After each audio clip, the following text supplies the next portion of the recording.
안녕하세요. 결혼한 지 7년 차의 30대 여성이에요. 하고 싶은 이야기가 있어서 이렇게 사연을 보내게 됐습니다. 얼굴도 본 적 없는 사람들에게 제 이야기를 해본 적이 거의 없다 보니 좀 어색하지만 그래도 끝까지 들어주시고 해주시고 싶은 이야기가 있으시면 얼마든지 해주셔도 괜찮아요. 달게 받아들이겠습니다. 일단 저는 앞에서 말한 대로 올해로 결혼한 지 7년 차예요. 연애한 기간까지 더하면 거의 10년이란 세월을 남편과 함께 했지요.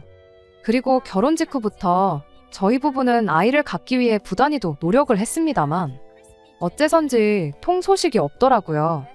둘 다 젊고 건강한데 도통 이유를 알 수가 없었어요. 그래서 결혼한 지 3년 차가 되던 해 남편과 상의 끝에 병원을 가보기로 했네요. 병원에 가는 내내 어찌나 심장이 벌렁거리던지. 그런데 웃긴 게 뭔 줄 아세요? 저는 솔직히 저희한테 아이가 안 생기는 이유가 남편한테 있을 거라고 생각했어요. 아니, 거의 확신을 했지요. 그도 그럴 것이 저는 20살 이후로는 매년 건강검진을 받아왔었고 그때부터 지금까지 늘 좋다는 얘기만 들었었거든요. 그래서 저는 적어도 제 건강에는 나름대로 자신이 있었어요. 그런데 검사 결과는 충격 그 자체였습니다. 남편은 아무런 이상이 없는데 제가 문제라고 했거든요. 여기다 다 이야기를 할 수는 없지만 저 때문에 아이가 안 생기는 거다. 그리고 앞으로도 높은 확률로 아이를 갖긴 어려울 거라나요. 그리고 그날 이후로 한동안 제 눈에선 눈물이 마를 날이 없었어요. 하지만 슬픔은 저만의 몫이 아니었습니다. 제가 슬프고 힘든 것보다 더 괴로운 건 제가 보기에도 남편이 너무 불쌍했다는 거예요. 사실 저야 아이를 그렇게 좋아하는 편은 아닙니다. 그래서 아주 오래전부터 결혼을 하더라도 아이를 꼭 낳아야 한다고 생각해 본 적은 없어요. 사랑하진 않지만 애 때문에 참고 산다는 부부들도 이해할 수가 없었고요. 하지만 저희 남편은 달랐습니다. 원래부터 애들을 아주 좋아했다고 했거든요. 그래서 저한테도 못해도 둘은 꼭 낳고 살자고 했었고, 그리고 제가 보기에도 남편은 분명 좋은 아빠가 되어줄 것 같았어요. 그래서 남편 소원대로 꼭 둘은 낳아주고 싶었는데, 그런데 이제 다 지킬 수 없는 약속이자 이룰 수 없는 꿈이 되어버린 거였죠. 그리고 차라리 남편이 너 때문에 망했다고 저를 원망하거나 화라도 냈으면 제 괴로운 마음이 덜했을까요? 착한 남편은 있지도 않은 애가 뭐가 중요하냐면서 애 없이 딩크로 사는 부부들이 널렸는데 우리라고 못할 게 뭐가 있냐. 그러면서 저를 위로할 뿐이었습니다. 그리고 저는 그런 남편에게 무척이나 고마웠지만 한편으론 그게 그의 100% 진심이 아니란 건 알고 있었어요. 어쩌다 밖에서 아이를 데리고 나들이라도 나온 부부를 보게 될 때면 남편은 한동안 눈을 떼지 못했으니까요.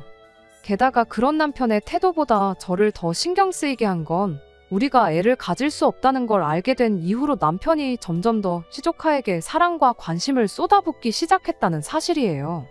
그리고 솔직히 저는 그게 썩 좋지만은 않았습니다. 제가 시조카를 질투했다거나 그런 건 결코 아니고 시조카의 엄마인 신우의 태도 때문이었죠. 남편에게는 위로 2살 많은 누나가 있어요. 저희보다 몇 년 일찍 결혼해서 아이도 바로 낳았다 보니 시조카가 어느덧 10살입니다. 그리고 사실 남편은 결혼 전부터 시조카를 유달리 예뻐하긴 했어요. 저도 알고 있던 사실이고요. 그런데 저희가 아이를 가질 수 없단 걸 알고 나서는 그 예뻐하는 정도가 점점 심해져 갔습니다. 보통의 삼촌들이 조카들한테 하는 수준을 훨씬 벗어난 거죠. 처음으로 도가 지나치다고 느꼈던 건 병원에 다녀오고 몇 달 지났을 무렵이었어요. 아침잠도 많은 남편이 새벽 대바람부터 일어나서는 혼자 부엌에서 이리저리 바쁘더라고요. 그래서 뭐 하는 거냐고 물었더니 회사에서 먹을 도시락을 싸고 있다대요. 뜬금없이 웬 도시락을 싸는가 싶었습니다. 그도 그럴 것이 남편 회사에는 구내식당이 있어요. 게다가 회사에서 지원금도 나오다 보니 자기가 낼 돈은 2,000원인가 밖에 안 하지요. 그뿐인가요? 식단 자체가 얼마나 잘 나오는지 주변 회사들까지 소문이 파다했습니다. 그러니 제 생각엔 집에 뭐 특별히 맛있는 게 있는 것도 아닌데 도대체 왜 번거롭게 저러나 싶었죠. 그래서 그냥 가서 사 먹어 한마디 했더니 하는 말이 자기도 그러고 싶은데 돈이 없으니까 이러는 거라나요? 그리고는 냉장고를 들여다보곤 정말 뭐가 없긴 하네 하더니 일단 식빵이랑 바나나라도 좀 가져가야겠다며 혼잣말처럼 중얼거리는 거예요. 그래서 제가 아니 2,000원도 없냐고 되물었어요. 그랬더니 정말 없답니다. 이번 달 용돈을 다 썼다면서요. 그리고 그 소리를 들으니 진짜 황당한 거예요. 참고로 저희 남편의 용돈은 달에 70만 원으로 제 주변 애엄마들 이야기를 들었을 때를 생각하면 결코 적은 액수가 아니었습니다. 게다가 술, 담배도 안 하지. 그렇다고 골프 같은 돈이 많이 드는 취미 생활을 하는 것도 아니지. 통신비며 주유비는 생활비에서 나가지. 그러니 70만 원을 도대체 다 어디다 썼길래 2,000원도 없다는 건가? 저로서는 도무지 납득할 수가 없었죠. 그래서 제가 농담처럼 혹시 여자라도 생겼냐고 그랬어요. 그렇지 않고서야 그 돈을 다 어디다 썼냐고요. 그랬더니 장난이라도 그런 소리는 하지 말라면서 정색을 하는데 제가 정말이지 막 추궁을 하듯 물은 것도 아닌데 뭘 저렇게까지 정색을 하나 싶은 게 그때부턴 이해가 안 가는 게 아니라 걱정만 되더라고요. 이 인간이 나 몰래 도박을 하나? 아니면 주식인가? 그리고 생각이 거기까지 뻗치니 혹시 나 몰래 대출을 받거나 그런 건 아니겠지. 정말이지 머리가 다 아파오더라니까요. 그래서 비록 제가 터치하지 않기로 한 남편의 용돈이긴 했어도 전후 상황은 알아야겠다 싶어서 남편을 거실로 불러냈습니다. 그리고는 도시락 싸는 건 잠깐 멈추고 이야기 좀 하자 했더니 출근해야 하는 사람을 붙잡고 왜 이러냐며 저도 빨리 출근 준비나 하란 식인 거예요.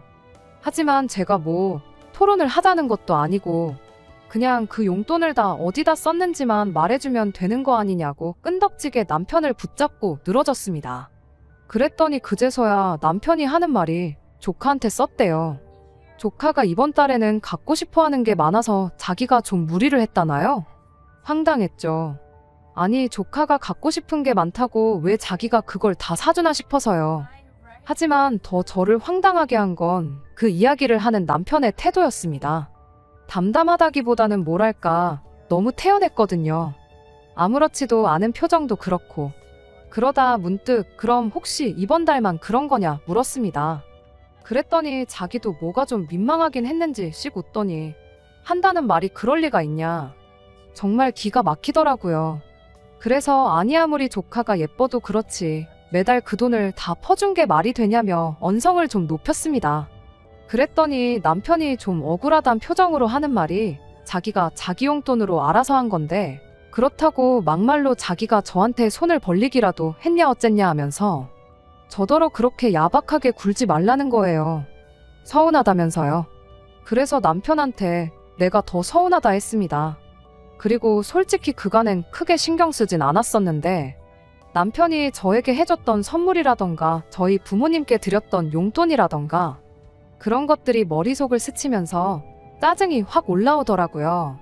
돈을 얼마나 썼는지로 따지는 게 치졸해 보일지도 모르지만 저나 저희 부모님이 남편한테는 시족하만도 못한가 싶었으니까요. 그리고 한편으론 신우도 참 어이가 없었어요. 아무리 지 자식한테 잘하니 좋아서 그랬다곤 쳐도 저희 남편이 자기한테는 동생이기도 하잖아요. 그러면 이렇게 안 해줘도 된다, 괜찮다 하고 거절할 만 하지 않나요? 하지만 거절하긴커녕 오히려 애가 이거 갖고 싶다더라 저거 갖고 싶다더라 해가며 알려왔다는 게 저도 남동생이 있지만 저는 동생에게 하나라도 더 해주면 해줬지 뭔가 뜯어낸다는 건 상상해 본 적도 없었단 말이죠. 아무튼 제 생각엔 저희 남편이 본인 입으로 신우한테 더는 시조카한테 이거저거 못해준다 소리는 100% 못할 것 같았고 어쩔 수 없이 내가 나서야겠다 싶대요. 그래서 일단은 남편한테는 강하게 나갔습니다. 솔직히 마음 한켠에선 아침부터 하품쩍쩍해가며 도시락 싼다고 부산 떠는 남편이 안쓰럽기도 하고 그래서 그깟 점심값 몇 푼이나 한다고 가서 사 먹으라고 얼마라도 줄까 하는 생각도 있었지만 그랬다간 습관되지 싶어서 회사 나가서 밥을 빌어먹든 누가 먹다 남긴 걸 얻어먹든 알아서 하라고 했어요. 적어도 집에 있는 음식은 가져갈 생각은 꿈도 꾸지 말라고요. 그리고 신우한테 연락해서 주말에 다 같이 좀 만나게 약속 좀 잡으라니까.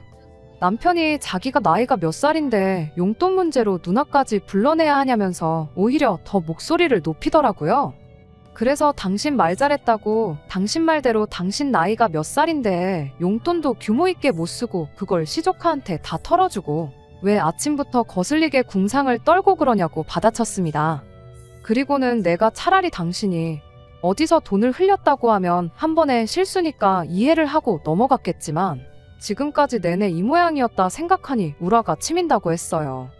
그리고는 혹시 지금도 내가 왜 화가 난 건지 이해가 안 되는 거면 오늘 한번 밥 쫄쫄 굶으면서 생각 좀 해보라고 했지요. 이게 쪽팔린 일인지 아닌지도 헷갈리면 주변에 한번 물어봐도 괜찮다면서요. 그랬더니 계속해서 저더러 너무하네 어쩌네. 하지만 결국 저도 남편도 어쨌든 출근을 해야 했기에 제대로 된 결론 없이 대화는 흐지부지 되었습니다. 그런데 그 일이 있고 며칠 뒤 남편 서재를 정리하다 우연히 남편의 카드 명세서를 발견했어요. 그러면서 세금 문제 때문에 어차피 연말에 다 필요하다며 이메일로 받던 걸 종이로 바꿨다고 한 게 문득 떠올랐지요. 그리고 제가 원래 정말 집요한 사람은 아닌데 그날은 어째서인지 남편 방을 뒤져보고 싶대요. 카드 명세서를 보면 남편이 용돈을 어떻게 쓰는지 대충 사이즈가 나올 게 분명했으니까요. 그리고 그렇게 찾아낸 6개월치의 카드 명세서를 찬찬히 읽어내려가다 보니 정말 가관도 이런 가관이 없었습니다. 고가의 타블렛부터 시작해서 몇십만 원짜리 게임기에 그뿐인가요? 키즈카페를 비롯한 애들 브랜드 매장까지. 이게 시조카한테 쓰였다는 걸 제가 몰랐다면 남편한테 숨겨둔 애라도 있나 싶었을 정도로 전부 애한테 관련된 것들밖에 없었습니다. 그리고 카드로 이 정도면 현찰은 안 썼겠어요? 안 봐도 비디오였지요. 정말이지 허무하기도 하고 한편으론 억울하고 화도 나고 그리고 그 모든 감정은 단순히 남편이 시조카한테 돈을 많이 썼기 때문만은 아니었어요. 돈이 많으면야 시조카한테 얼마든지 잘해줘도 좋지요. 하지만 저희는 그렇게 또 넉넉한 형편이라고만은 볼 수가 없었습니다. 당장이야 맞벌이니 그럭저럭 먹고 살만하다 쳐도 한치 앞을 모르는 게 인생이잖아요. 그래서 저는 항상 어떻게든 한 푼이라도 아끼려고 아둥바둥이었고 남편도 제가 그렇다는 걸 잘 알고 있었는데 그럼에도 불구하고 그런 저는 안중에도 없었는지 시쳇말로 시조카한테만 몰빵을 하고 있었다는 게 한마디로 배신감까지 들더라니까요. 그래서 그날 저녁 퇴근한 남편에게 아무 말 없이 카드 명세서들을 들이밀었습니다. 그리고는 이게 뭐냐는 표정의 남편에게 내가 형광펜으로 칠해놓은 거 보이냐? 이게 다 내가 보기엔 당신이 시조카한테 쓴 돈 같은데 맞냐고 물었어요.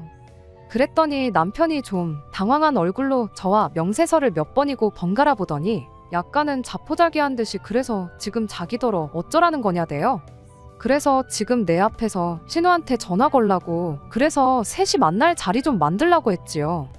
그랬더니 또 그 소리냐면서 또 목청을 높이는 거예요. 그래서 이번엔 저도 지지 않고 같이 소리를 질렀습니다. 왜 못 만나게 하냐고 남매가 나 빼놓고 무슨 작당모이라도 했냐고요. 그랬더니 남편도 더는 어쩔 수가 없다 싶었는지 결국 신우에게 전화를 걸대요. 그리고는 뭐 와이프가 보잔다 하니까 신우가 걔가 왜 보자고 하냐며 짜증스러운 목소리로 남편에게 되묻고 그러니까 다시 남편이 신우더러 그건 만나보면 알 거라며 남편 딴에는 있는 대로 통화 볼륨을 줄이긴 했는데 뜨문뜨문 새어나오는 신우 목소리에서 신우도 어지간히 짜증이 났다는 건 알겠더라고요. 그리고 뭐 결국 주말에 저희 부부가 신우네 집에 가는 걸로 얘기가 됐습니다. 그런데 이틀 뒤 토요일 아침이었어요. 남편더러 얼른 가게 준비하라니까 하는 말이 배가 아프다면서 한 걸음도 못 걷겠다나요? 그러면서 신우네는 다음에 가야 할 것 같다는데 그래서 그럼 당신은 집에서 쉬라고 나만 다녀오겠다 했습니다. 그랬더니 아주 그냥 있는 대로 얼굴을 찌푸리더니 무슨 도살장 끌려가는 소마냥 따라 나오는 거예요. 하지만 그러던지 말던지 남편이 그럴수록 저는 신우한테 할 말은 하고 와야겠다는 의지가 불타올랐습니다. 그리고 그렇게 1시간을 달려 신우네 집에 도착했어요. 그런데 현관문을 열어주는 신우가 오느라 수고했다 뭐 이런 말은 고사하고 일단 짜증부터 내기 시작했습니다. 주말에 남의 집에 이렇게 오는 거 매너 없는 짓인 거 모르냐면서요. 그리고 평소에 저라면 대번에 죄송하단 얘기부터 했을 텐데 그날은 며칠 전부터 남편 때문에 짜증도 나 있었고 그래서인지 여러모로 평소처럼 하고 싶지가 않더라고요. 그래서 형님도 한동안 저희 집에 아무 때나 오시지 않았냐고, 그래서 저는 당연히 괜찮을 줄 알았다고 그랬어요. 게다가 저희는 약속도 하고 왔지 않냐면서요. 그랬더니 밖에서 봐도 될 걸 굳이 집으로 왔다고 또 짜증을 내는데, 솔직히 그건 제가 우긴 게 맞아요. 어떻게든 제 눈으로 집안을 한번 살펴봐야겠다 싶었거든요.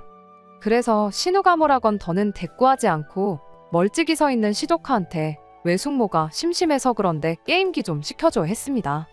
그랬더니 시조카가 아주 울상을 하고는 게임기 없어요 그러는 거예요. 그래서 왜 게임기가 왜 없어 하고 물으니 신우가 불이 나게 와서는 한다는 말이 아는 사람이 빌려달래서 빌려줬답니다. 그러니까 저희 남편이 애가 갖고 싶다고 한 지 얼마나 됐다고 그걸 벌써 남을 빌려줬냐며 누나도 참 너무한다고 한 소리 하더라고요. 그리고 저는 시족하더러 그러면 게임기 말고 뭐가 있을까? 타블렛은 어딨어? 우리 거기다 그림 그리고 놀자 그랬어요. 그랬더니 시조카가 타블렛이 뭐냐며 오히려 저한테 되묻는 게 아니겠어요? 그래서 제가 왜 은색으로 된 네모난 거 뒤에 사과 그려진 거 삼촌이 너가 갖고 싶다고 해서 사줬다던데 했지요. 그랬더니 시조카 말이 자기는 그게 뭔지도 모른다대요. 그러니까 이제 남편도 좀 황당하단 얼굴로 네가 엄마한테 갖고 싶다고 졸랐다며 아니야 하고는 되묻더라고요. 그러니까 신우가 또 손사래를 치면서 하는 말이 애가 뭘 아냐면서 한동안 TV에서 광고 나오고 할 때는 사달라고 난리를 치더니 저런다며 자기 자식더러 애가 이상하다는 거예요. 그래서 애들이 변덕이 심하긴 하죠 하곤 제가 대충 대꾸하고는 그래도 타블렛이 있긴 있을 거 아니냐고 좀 가져다 달라고 했어요. 그랬더니 애 공부 때문에 감춰놓은 거라 안 된다는 거예요. 그래서 아니 애 줄 게 아니고 제가 지금 좀 쓰려고 한다니까. 신우가 저더러 왜 사람을 귀찮게 하냐며 버럭 짜증을 내는 게 아니겠어요? 그런데 이번엔 오히려 남편이 먼저 신우한테 말꼬리 그만 잡고 타블렛 갖고 와보라며 목소리를 높였습니다. 그러니까 좀 전까지 짜증스럽던 모습은 어디 가고 신우가 안절부절을 못하더라고요. 그리고는 결국 우여곡절 끝에 그간 남편이 시조카한테 사준 물건들 중 일부인 장난감 몇 개와 옷 몇 벌을 확인할 수 있었습니다. 정확히 표현하자면 그것들만 남아있어서 그것들만 확인할 수 있었죠. 그리고 그제서야 남편도 어느 정도 상황이 파악된 듯 했습니다. 신우한테 내가 사준 건 다 어쨌냐고 얘기나 한번 들어보자고 했으니까요. 그러자 신우가 하는 말이 니들은 애를 안 키워봐서 모르겠지만 애들이 원래 변덕이 죽을 듯하고 실증도 금방 느낀답니다. 그래서 애가 안 쓴다 싶으면 자기가 다 중고로 팔아서 없는 거라는 거예요. 그리고는 뭐 하는 말이 그까짓 거 중고로 팔면 얼마 나오지도 않는다면서 그나마도 생활비에 보탰었다고 그러니까 그러려니 하고 넘어가라나요? 뻔뻔한 신우의 태도에 제가 다 황당하더라고요. 게다가 남편을 살펴보니 남편도 화가 있는 대로 난 눈치였어요. 그도 그럴 것이 자기는 갖고 싶은 것도 못 사고 밥도 굶어가며 사준 것들인데 그걸 죄다 팔아치웠다고 하니 화가 안 난다면 그게 더 이상한 일이었지요. 남편은 긴 한숨을 내쉬더니 신우더러 생활비가 모자라면 차라리 빌려달라고 말을 하지 왜 애를 팔아서 그런 짓을 했냐고 물었습니다. 그랬더니 신우가 황당하단 얼굴로 빌려달라면 곱게 빌려줬을 거냐면서 그리고 빌린 돈은 갚아야 하지만 네가 시조카 사준 물건들은 말 그대로 선물해 준 거 아니냐고. 그러면 뭐 그 소유권이 시조카한테 있는 거니까 그거 팔아서 나온 돈도 시조카 돈이나 마찬가지고 자기는 시조카의 보호자니까 그 돈을 쓸 권리가 있다나 어쩐다나 말 그대로 궤변을 늘어놓더라니까요. 그런데 사실 저희 신우가 처음부터 저렇진 않았어요. 제가 남편하고 결혼할 때만 하더라도 뭐 성격이 대단히 좋았다거나 그런 건 아니었지만 그래도 사람이 상종 못하겠다 싶을 만큼 뻔뻔하고 억지를 쓰는 그런 스타일은 아니었단 말이죠. 그런데 어쩌다 저렇게 된 건가 싶은 게 저희 남편이 당한 걸 생각하면 정말 얄밉고 분하면서도 한편으론 괜히 측은한 마음까지 들더라니까요. 그리고 얼마 후 어머님을 통해서 알게 된 건 심해부가 도박을 했답니다. 도박을 해서 뭘 얼마 잃은 수준이 아니라 여기저기 빚까지 내가면서 말 그대로 집 재산을 싹 다 말아먹은 모양이에요. 그러면서 어머님이 신우 상황이 그러하니 저더러 이번 한 번은 그냥 넘어가라고. 당신이 나중에 기회 봐서 잘 알아듣게 이야기하시겠다고요.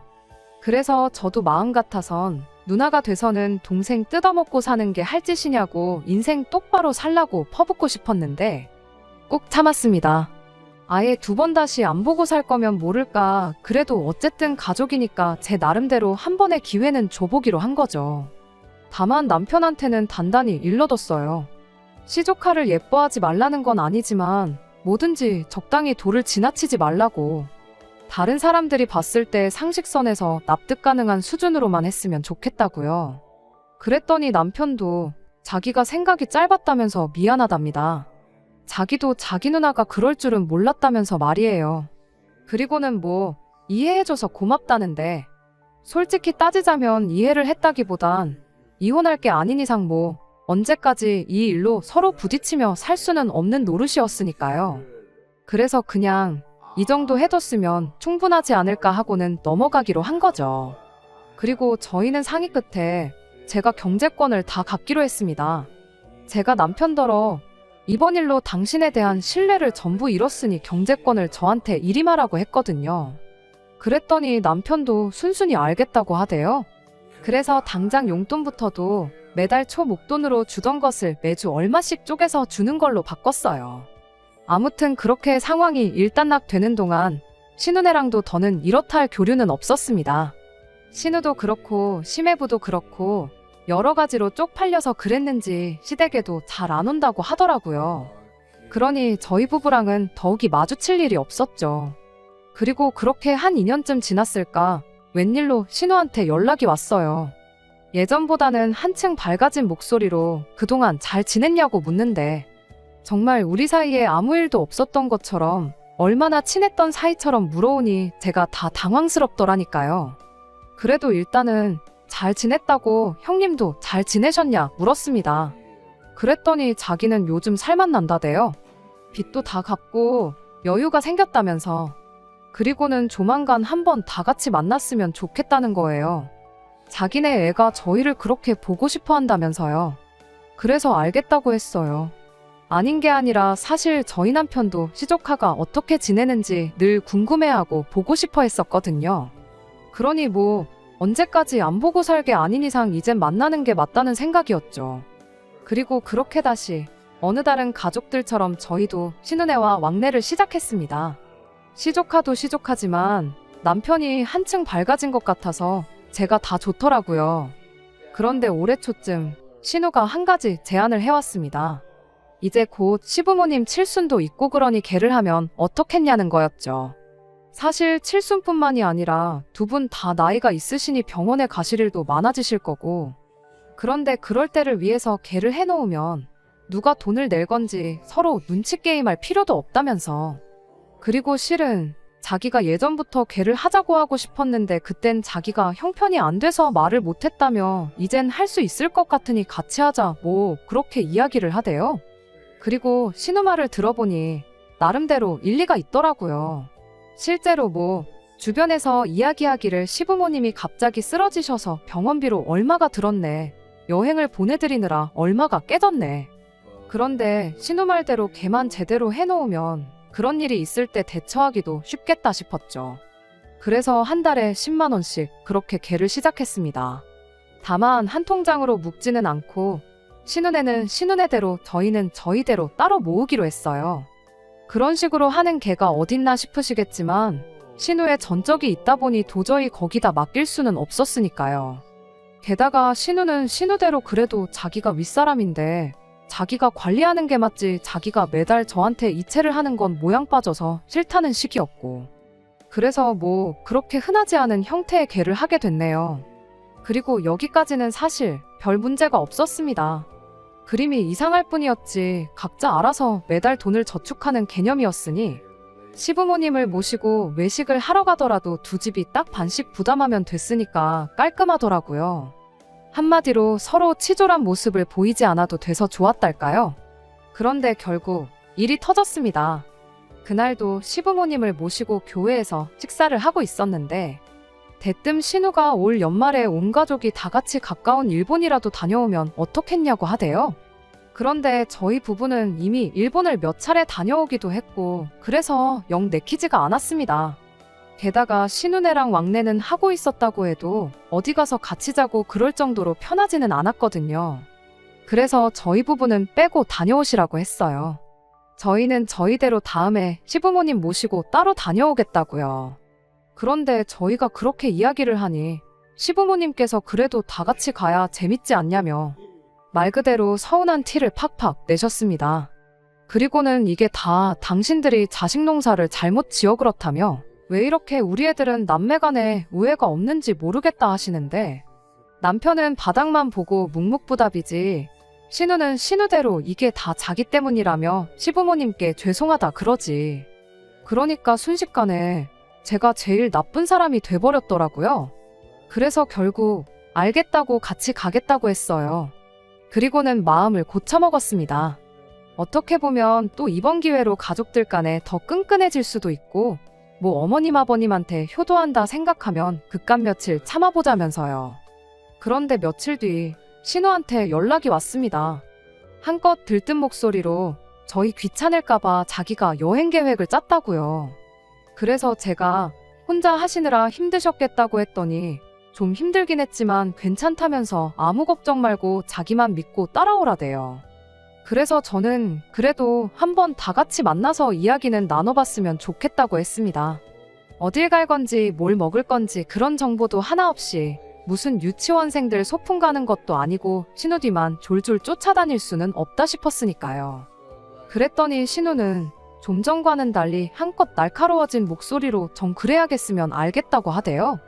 그런데 만날 시간은 안 되니까 전화로 얘기하자길래 그러자 하곤 남편까지 불러냈습니다. 그리고 그때부터 스피커폰으로 신우가 여행 일정을 불러주는데 당장 첫날 도착하자마자 놀이공원을 간다는 거예요. 그래서 제가 어머님 아버님을 모시고 놀이공원을 가자는 거냐니까 그래도 거기가 유명한 곳이니 가보는 게 좋겠다나요? 게다가 그뿐만이 아니었습니다.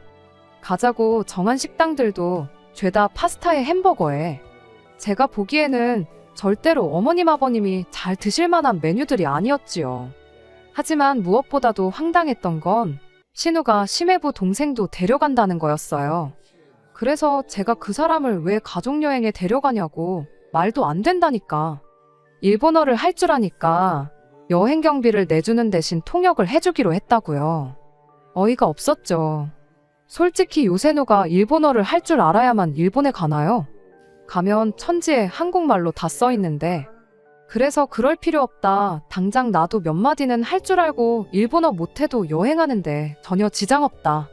하지만 신우는 계속해서 그래도 어머님 아버님한테 무슨 일이 생길지 아냐며 유창하게 일본어를 할 수 있는 사람을 꼭 데려가야 한답니다.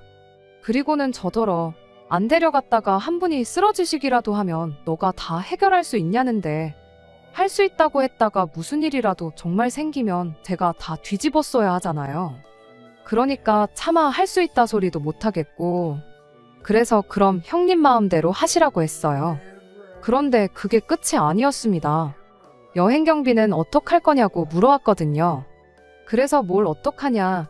시부모님 앞으로 들어가는 돈만 저희랑 형님이랑 반반 부담하면 되지 않겠냐 했습니다.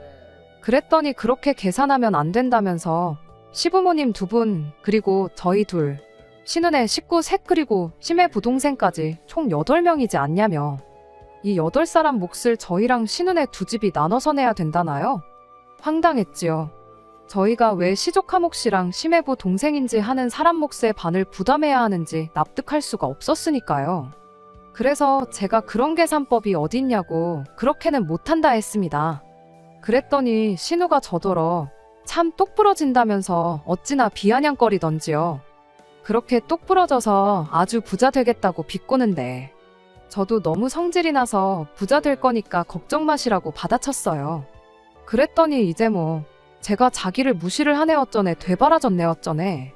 그리고는 촉새 같은 신우가 저랑 다퉜다며 그새 시부모님한테 이야기를 했나 봅니다. 아니 그냥 그 이야기만 했으면 모르겠지만 거기다 이래저래 살을 또 붙인 모양이에요. 그러니 어머님께서 제가 전화를 받기가 무섭게 너는 돈이 그렇게 좋니? 가족은 안중에도 없니? 인생이 돈이 다가 아니다. 뭐 그런 이야기만 하시다 끊으셨겠지요. 그리고 저는 잠깐 동안 당장이라도 어머님께 찾아가서 신우랑 통화한 내용이라도 들려드리고 억울하다고 하소연이라도 해볼까 생각했지만 이내 그러고 싶은 마음도 사라져버렸습니다.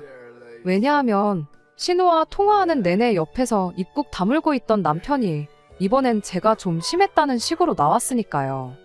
신우가 헛소리를 해댈 때 남편은 제 편을 들기는커녕 중재조차 하려들지 않았습니다. 그저 팔짱 끼고 눈 감고 뭐 감상하듯 벽에 기대선 고개만 쳐들고 있었지요. 그리고 그때도 저 서운했지만 남편에게 아무 말도 안 했습니다. 이제 겨우 다시 신우네랑 그럭저럭 지내고 있었으니 자기도 어쩔 줄을 몰라서 저러나 보다고 그렇게 생각하려고 했거든요. 그런데 차라리 끝까지 가만히나 있지.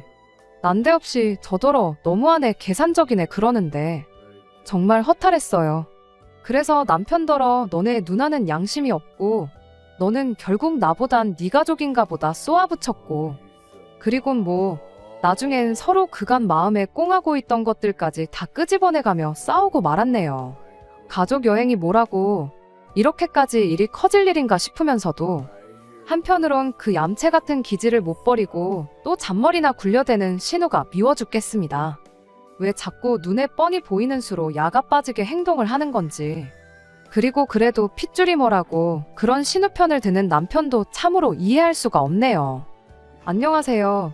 일전에 개념 없는 신우 때문에 남편하고 부부싸움했다는 사연을 보냈었는데 기억하실지 모르겠어요. 잘 지내셨나요? 저는 뭐 잘 지냈다기보다는 이런저런 일들이 있었습니다만 결국은 이혼하기로 했어요. 사실 부부 사이에 아예 안 싸우고 살 수는 없죠. 그리고 저희라고 그동안에 안 싸우다 처음 싸운 것도 아니었고요. 하지만 이번엔 싸움도 컸고 무엇보다 신우는 물론이고 시부모님까지 남편이 옳고 제가 그르다고 하니 더는 뭐라 할 말이 없대요?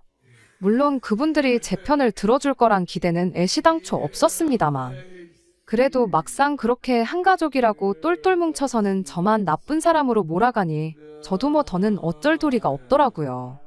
그리고 무엇보다도 어머님의 한마디가 비수가 되어 제 가슴을 후벼 팠어요. 어차피 너 때문에 너네 부부는 애도 못 갖는데 뭐 한다고 그렇게 돈을 움켜쥐고는 안 놓으려고 하냐면서. 심보가 고약하니 몸이 그런 거라고 하셨거든요. 그리고 그 한마디를 딱 듣고 나니까 뭐 더는 아무 생각도 안 들었어요. 그런 말을 듣고도 결국 여행을 같이 가는 제 모습이 얼마나 초라하고 우스울지도 상상이 안 되고 그리고 한번 그러고 나면 이제 툭하면 그런 말씀으로 제 마음을 긁어내고 상처를 주실 텐데 그럴 때마다 제가 버틸 수 있을 것 같지도 않았죠. 그래서 남편에게 재산 정리해서 이혼하자 했습니다. 그랬더니 남편이 한다는 말이 애도 못 낳는데 이혼까지 하면 제 인생이 어떻게 될지 상상이 안 되냐면서 그냥 어머님 말씀은 한 귀로 듣고 흘려버리래요. 부부끼리 살다 보면 부부싸움도 할 수 있는 거지 무슨 이혼까지 하냐면서요. 하지만 아무리 생각해도 남편이 끝까지 저를 지켜줄 것 같지도 않고 애를 못 낳는 건 슬프지만 솔직히 이걸 제 잘못이라고 할 수 있나요? 저는 그저 제가 불운하다고 생각할 뿐 제가 잘못한 일이란 생각은 안 듭니다. 미안한 것과 잘못한 것은 다른 일이잖아요. 그런데 어머님의 말씀을 듣고 나니 그간 마음속으로 어떻게 저를 생각하셨는지도 알게 되었고 그럼 뭐 신우라고 별반 다를 것도 없겠죠. 그리고 남편이야 지금은 뭐 아직 그래도 서로 젊고 사랑하니 괜찮다 할지라도 지금보다 세월이 더 흐르고 그때 가서 저를 원망하면 그건 또 어떻게 제가 감당해야 하나. 답이 없는 질문들이 머릿속에서 계속 맴돌았습니다. 그리고 결국 이 모든 걸 끝내는 건 제가 남편과 완전히 남남이 되는 것뿐이겠더라고요. 그래서 다시 한번 이혼을 요구했고 그렇게 결국 이혼했어요. 앞으로 남편은 시조카한테 몰빵을 하며 살지 아니면 새 여자를 만나 애를 가질지 모르겠네요. 그런 건. 저는 그쪽으론 아무런 신경도 쓰고 싶지 않아요. 비록 해피엔딩은 아니지만 지금이라도 제 인생을 되찾았다는데 의미를 두려고 합니다. 애를 낳지 못한다고 꼭 죄인처럼 살 필요는 없잖아요. 제가 잘났다는 건 아니지만 그래도 저도 행복해지고 싶으니 지금부턴 저 하나만 생각하며 살아보려고요. 응원해주세요. 끝까지 들어주셔서 감사합니다. 오늘의 사연은 여기까지입니다. 구독과 좋아요, 알람 설정 부탁드리고 더 좋은 사연으로 다시 찾아뵙겠습니다. 감사합니다.